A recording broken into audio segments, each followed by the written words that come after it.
Obviously, again, just like I said after the game, very difficult loss. After viewing the film, much like I talked about Saturday night, so many good things, in particular offensively. Did some extremely good things. There's still moments and critical situations in the game that we have to do better. That would have given us an opportunity to win. But overall, very good things. Defensively, very frustrating because there was a lot of guys playing extremely hard. As I mentioned, with the style that they play, the way they spread you out. If you lose a one-on-one situation, the whole defense suffers. The whole defense suffers, and the whole team suffers. And we did that too many times. I want to say there was 10 plays for. I forget the exact number. Don't quote me on it, but an obscene amount of money or obscene amount of yards. So gave up way too many yards with 10 plays. I want to say it was. I forget the exact number, but 10 explosives, which are way too many explosives. But when you're playing a team like Tennessee, you know there's going to be some explosive plays. You have to overcome it. We almost did. 10 still too many. But some individual guys giving up, missed tackles and missed plays. It's not winning football. So we have to get that addressed and get that fixed as we move forward. As far as team morale and where we're at, things of that nature, I'm very optimistic. I know our team. I know a lot of our leaders. I've seen a lot of them. I've talked to a lot of them after the game.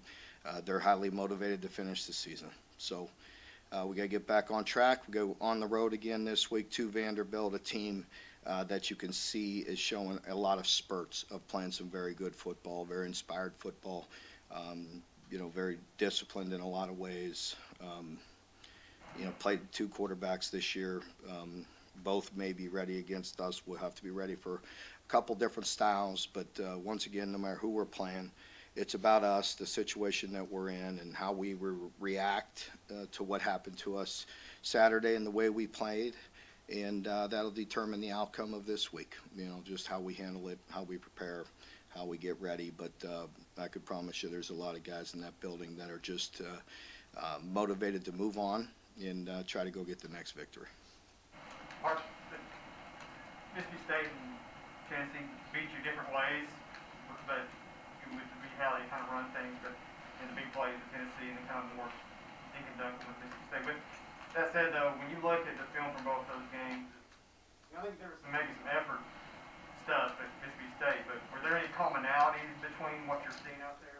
I don't disagree with that observation. I can't argue with that. Maybe I think there were times when, I'm not going to call out my team's effort, but there were times when maybe the energy in our position on the football, and as I mentioned 2 weeks ago, our cleats in the ground, just some technique things, different than this situation in many ways.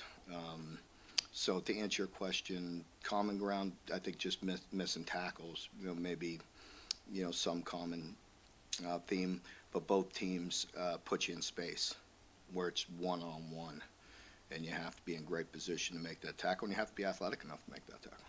The passing defense, obviously, though, that's the continuous theme. You're a secondary coach. Do you take that any more personally? I do. It bothers me. It does. And, the only thing we can control is how we practice, how we improve. I will say, after watching the film, the corners I felt like, 2 games ago, or maybe at times, were maybe not competing at the level that I expect out of them. And I did see that Saturday. I did see improvement. You may not, because you're like, what the heck, you gave up so many yards, but you do watching specific guys and seeing specific matchups and them winning. They won more than I thought just watching the game live. Again, there were some obvious situations that I don't need to call out any one specific player or anything like that, but there were some missed tackles at the safety and on the perimeter that we got to leverage the ball. It's as simple as leveraging the football. I mean, how many times have I talked about that? I can't talk about it anymore. And we got to get it taught. Football 101, leverage the damn ball. About the corner. First play of the game, we don't leverage the ball. Mark, about the corner position in specific, we've talked a lot this year about how well you all used the transfer portal to fill some holes, but you did lose two guys who were playing quite a bit for top 25 teams at that spot. How much did that affect your outlook for that position? I don't. I mean, it's hard to say. I don't want to call out any specific guys. I recommended those young men do what they did. And so we need to again play better. Again, I'm not trying to put this on any one person, but the corners actually played pretty good. We played poorly at inside out. When you look at the upcoming The games, safeties. who does it resemble most? You look like some of the new teams you've already played. I really don't know. I don't put any thought into trying to compare. I don't even think about that, quite honestly. Everybody's so different and new. I don't know if that's fair to put. You know what I mean? Is to do that. I'm not prepared for that. I spend no time trying to match them up. We know our system, what we do, how we play certain plays, how we play certain systems. They're multiple right now because of the two styles of the quarterbacks that they have. So you have to be ready for both. I think they, you open, a big favorite. I think a lot of people think you guys should win this game, but it's a night game. They kind of have something, it's a blackout. And I think maybe if they look at this as like, oh, this is our chance to get like a massive win. But how, emotionally, how do you guys match that? I can't control any of that. Never spent any time wondering or worrying about what other teams are doing. I have no idea. You brought that to my attention. I don't know any of that. I'm in my cave over there working. You know what I mean? I don't. I worry about getting our team right and getting our team back on. I'm actually, we get very excited, very motivated, and we're not very happy, but we also have an opportunity. This is where you have to lead and work hard and get our guys right, and how we respond will determine the outcome. Probably fans, and I would think some media folks as well, look at Vandy and say that's Vandy, and yet the series is virtually even, and they've given you guys a lot of trouble through the years. Our players know that. We fear no one and respect everybody. You know what I mean? So we're beyond that. We know at that point we respect the game. Do we always play our best? No, I can't sit here and say that. We don't, but and I know watching football, watch pros, watch college, it's not like that. I try to tell you that early in the year. It's not like, oh, that's a win, that's a loss, that's a win, that's a loss, that's not how it works.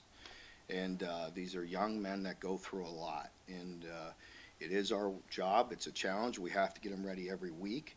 Physically, they go through things, and we're going through a lot. We're down 3 starting defensive linemen, but again, nobody cares. That's not an excuse. It is what it is. Other people are down players too, and so we're beat up a little bit. When you're inexperienced in the secondary and you have 3 starting defensive linemen down, it's really not a good combination. I'd like to have our best players and our best pass rushers out there, but they're not. So it is what it is.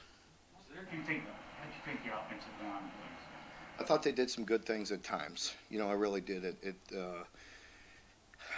When you have as many yards as we did, you look at the total output, and you're obviously pleased. I mean, that. I mean, we improved. And when you go back big picture and look at things, and you want us to progress that way.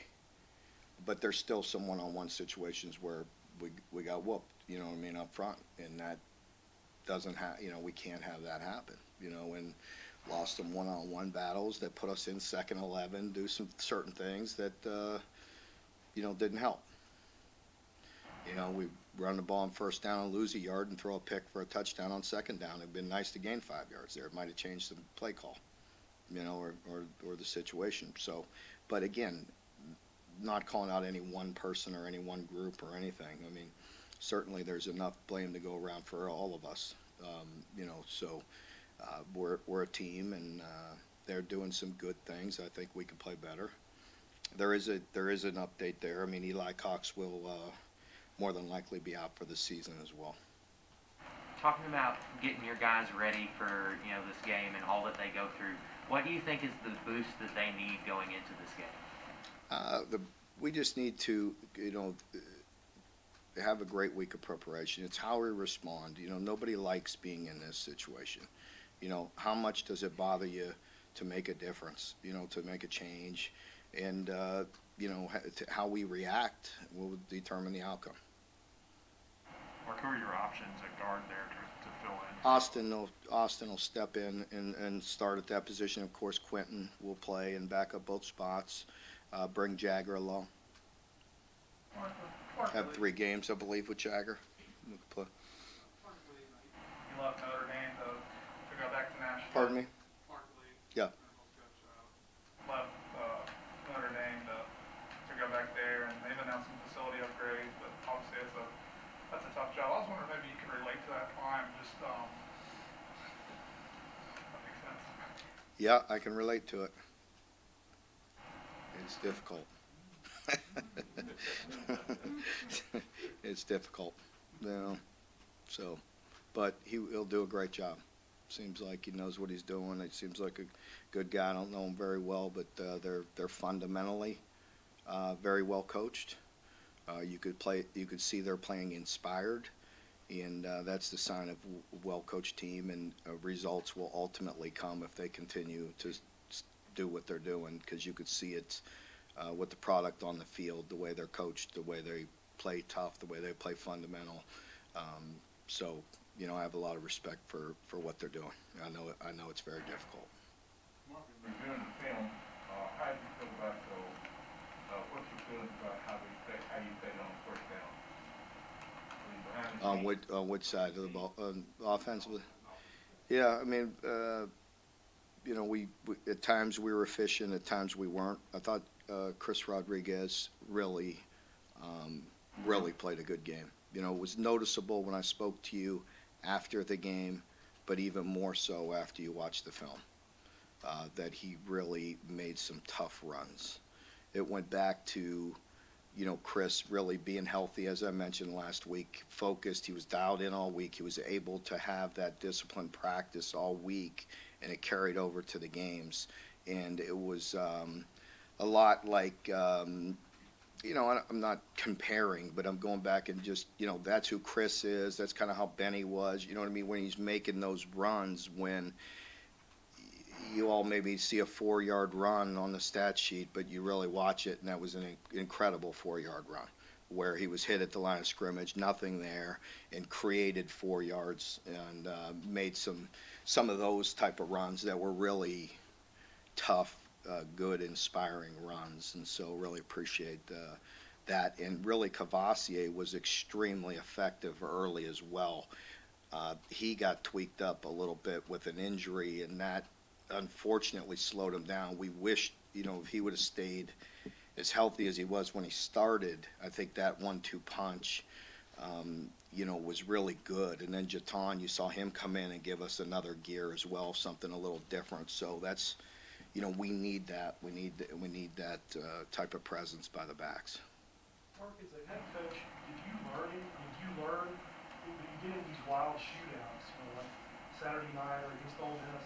Are there things, do you have to manage those kind of games differently? I think specifically like the 4th downs where you were pretty aggressive. Yeah, you do. I mean, I think that's a fair question or criticism. I mean, heck, I'm going to get the criticism when I don't go for it or if I do, right? I mean, let's get that clear. Let's get that clear. But it doesn't influence me. Outside forces don't influence me. I do what I think needs to be done at the time. If you ask me in hindsight if they didn't work, I sure would do it different. I think the would be the middle one I went for that we got the sack. That one that hurt. I didn't anticipate getting a sack. We have to do a better job there. In that I could control, Liam could control that, what we do, because going backwards is not a good option. They did the same thing. That helped us, and I helped them by doing that as well, and give them credit. They got the sack, we got the sack. But when you get the sack in that situation, it really magnifies it. When you get in that kind of game, Yeah. I would assume you just feel like you have to score to hold serve. Well, I definitely felt like I had to be aggressive and take some shots to win the game, and maybe that one in particular, I think I would rethink. Get back on what Mark was asking about, just getting into those types of games. I mean, you're not in those kinds of games very often. You're No. often more controlling and getting ahead. I mean, is part of that just, when do you think you're going to be playing in more of those types of games? Not from a, just because of the way the offenses are now and the way you guys are kind of evolving offensively too, I guess. You at least feel more comfortable getting into those kinds of games? Well, I definitely had confidence in coming back, and if we're in those situations more, I think to your question, how do you respond to it? What do you do differently next time? How do you, you gotta rethink that and think about those situations going into it. I got to have confidence that the defense can make a stop and will. I always have, and there's certain times when I don't dive heavily into the analytics, but there are times when the analytics are going off in your head, kind of what you're talking about, and what my gut tells me to do, and it's worked at times this year, and it hasn't. What about Will's performance, especially after having some struggles in Mississippi State, the way he bounced back? Were you expecting him, the way he had practiced during the week, to have a good game? I was. I think you all can tell when I'm in here that when I say I'm not overly concerned, we're never happy when somebody has a poor performance, but we really feel like, with certain guys, we know they're going to bounce back. They just have that resiliency, and he has that. He has the confidence. He's resilient. He's talented. He's getting better, and he's very determined. And I think you're seeing guys start to step up around him, and that's contagious. And so that's good to see. Is there anything you can do ahead of time to try to stop those setbacks from happening? Because, he has a good/great game, and then kind of peters off in good, great. Well, I think, any time, and, just like Liam, when he addresses you, and I try to be as well, when you're just honest, when you can do things over, when you can do things better, that's just the truth. There's very few coaches that are perfect. And I think in those situations, sometimes, play calling, certain times we, self-admitted last week, maybe we could help them a little bit in certain situations. And I think we're always learning from that. But you could always what if, you know what I mean? It's easy to what if, but it's hard to live in that world. But as coaches, you have to learn, you know what I mean, with every opportunity, and make sure you put yourself in a better situation. Being a play caller in this league is not easy on either side of the ball, so there's a lot of things where, afterwards when we're watching the film, if it doesn't work, certainly we could go back and say, damn, wish I'd have called this or that. And also learning what he's most comfortable Exactly. with. Exactly, and what's getting the ball out of his hand, what gives him what he likes, what we can do, how we can execute it, and things of that nature. Mark, you talked about this after the game, and I know you can't talk about officials, but when you got that flag late, you're out there fighting for your player. I know. Mm-hmm. You're trying to make a point. I mean, like Calipari's taking technical fouls to make a point. I mean, does that sometimes come to you? I think it's different in his sport and in mine, and in baseball and in mine. I can't do that. In football, we can't do that. I can't do that. And so I know that. I've been pretty good for 9 years, even though, I was labeled as a hothead when I was young. I'm very cool, calm, and collected now. But you know, there's no excuse for me to do that. You know, I know the rules, and you know, I could let him know how I feel. I just needed to wait till I get to the sideline. Educate me, Mark, on this, if you will. There's a team like Tennessee that has those wide splits and everything, wide Mhm. receiver splits, and that tempo and all that. Is there anything to overcoaching the defense? Is there anything From the sideline. to overcoach him from the sideline? No, Defense. no. I mean, no. Those guys can't even hear us. You know. They're looking that way, though. Well, if they're on our sideline, maybe some guys can, but that didn't happen Saturday. As I mentioned in some previous games, Tennessee has scored a few touchdowns by people talking and the ball's gone. That didn't happen to us, but you know, I don't know, Lonnie. Maybe I don't know. I'm not saying never. I don't know. Maybe if you ask our players, they might say, yeah. Coach Stoops needs to shut up and leave me let me play. I don't know. You know, man. So. Mark, when you guys were recruiting Isaiah Cummings, was he a guy that you thought maybe we might move him to tight end down the road? How did he handle those conversations when you first broke Well, that? when we recruited him, no, and we just felt like he'd be a big wideout, and then. You know, when we had an injury or two in camp, and he actually, I want to say he initiated the conversation. I want to say with Vince, and but he handled it extremely well, and you could tell he's a difference maker there. What you're seeing is you're looking at him right now, and you're saying, wow, that's a very athletic guy because of the position that he's playing. If he was outside, you might not be saying, well, that's an athletic guy. And I'm not saying he's not a good player, but not overly athletic for his position. And right now, the way he is and the way he's making catches and progressing, you're seeing an athletic tight end that could present some matchup problems. And he's also getting more physical. He's not afraid to block. He wants to become a complete tight end. He works hard at it, and we'll continue to bring him along that way where we're using him as a prototypical tight end and not just a mismatch guy, because that could get picked up on pretty quickly as well. How good do you feel about the depth there? I mean, even losing Justin at the end of the year, you get Keaton back hopefully after the season. It looks like you moved Trayvon to that position. Yeah. It seems like you've got a lot of good. Yeah, we're getting some options there, and you know, guys like Isaiah, you know, Brendan's always, we feel really good about him, and Trayvon, you know, is playing good. So, you know, we got some good players.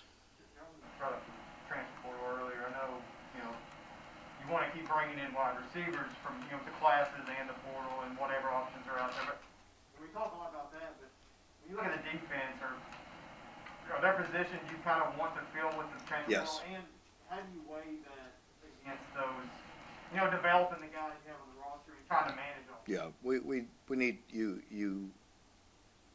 you're available to do that now, and we must do that now in certain positions, yes. And you know, as you were talking about, whoever gave me the question earlier about the program building, it is the nice thing now. I'm not patting myself on the back, but it's a lot different of rebuilding a program right now than it was 9 years ago. The nice thing is you could bring in some plug and play guys now and have them eligible, which you're seeing on our roster this year, which has helped us. And yes, we need to continue to do that and look at options defensively as well. Speaking of the transfer portal, how has Justice Dingle looked in practice? And how's he Yeah. He's getting better. He's developing, and you know, we're trying to find the right spot where he can help us a little bit. Yeah. Mark, back to Josh's question. How much is the success that Will and Wandale, Jack West, those guys, how much does that help you moving forward? I think it definitely. Yeah, as well as Dare. I think it does help. I think it does help us. It does. I think it sees, you know, guys see that they've come in here and helped us, and it's, you know, we're playing some good football and you know, come in here and you know, help us out in certain spots, I think it does help. When you're adding guys like that, I mean, I look at what Mel Tucker's doing at Michigan State this year. I mean, they brought in, was it 12, 14 guys, and it seems like a lot of them are, you know, they've done what they've done, and you guys are having a lot of guys helping. Is it easier for those guys to come in? I mean, they're experienced, so I think it's easier in that sense than maybe a freshman, but I guess, but it also kind of, like with Will, it kind of changes the dynamic of the quarterback position. Yes, I think to get back to your question, like, I think there still needs to be a mix, of course. We still need to build this program for the future with great high school players. And that's what we want to do. I mean, that's our culture is to what? You could say it. I mean, recruit and develop, right? I mean, so that's what we want to do. We want to recruit the right players that fit this culture and then really work hard to develop them. You know that. That's what we need to do. But also what I like about where we're at, and we need to keep it this way, as we bring guys into the program, you got to make sure they're the right fit for the guys that you have. And there's not going to be any dissension in the locker room. And every player that we've brought in here that right now that I've brought in from the transfer portal, I love, like, personally, they've done a great job of adapting to our culture and being a strong presence in our locker room and becoming leaders in our locker room. In particular, a guy like Will, a guy like Wandell, you know, guys like that are really difference maker, Jaquez. Mark, is it different, or how much different is it bringing in a kid from the transfer portal versus a junior college? It's different because of a lot of times you could see the players that they've played against, and so You get a better read on you have a better feel for what they can do. Mark, Percy has played some tackle. It seems like an emergency situation. Guys get hurt. Do you see that being something for him with Darren Lewis maybe next year? He can, yeah, he absolutely can with his physical stature as well. You know, maybe not the length, but the athleticism and, you know, things. He's very versatile. He's played a lot of positions, and you know, until, you know, also it may help him a bit because you know, maybe his girth sometimes may hurt him a little bit inside, you know, where the tackle, it doesn't expose you quite as much. And he's athletic enough. Not too many guys are versatile or athletic enough to do that, but he's been really good. Very, you know, he's been able to play. He can play darn near any position. How is Darren? Hopefully he'll be fine. You guys moved the ball without him to a crucial touchdown. You had to move people around. When you went back and looked at video of the O-line, how much of a difference from the Mississippi State game to the Tennessee game did you see there? Again, I think overall, you know, you saw the O-line respond and play a much better game, more complete game. You know, you know, anytime you have that many snaps, you know, how many times have we been in here talking about not having enough snaps on the, you know what I mean, on that side, and then we set a school record for snaps, if I'm not mistaken. But you know, so now it's you know, when you have 99 snaps, you're not going to be perfect on 90. You know, all of them. A lot of those guys played a lot of snaps. All right, folks. Okay. Thank you very much. Thank you.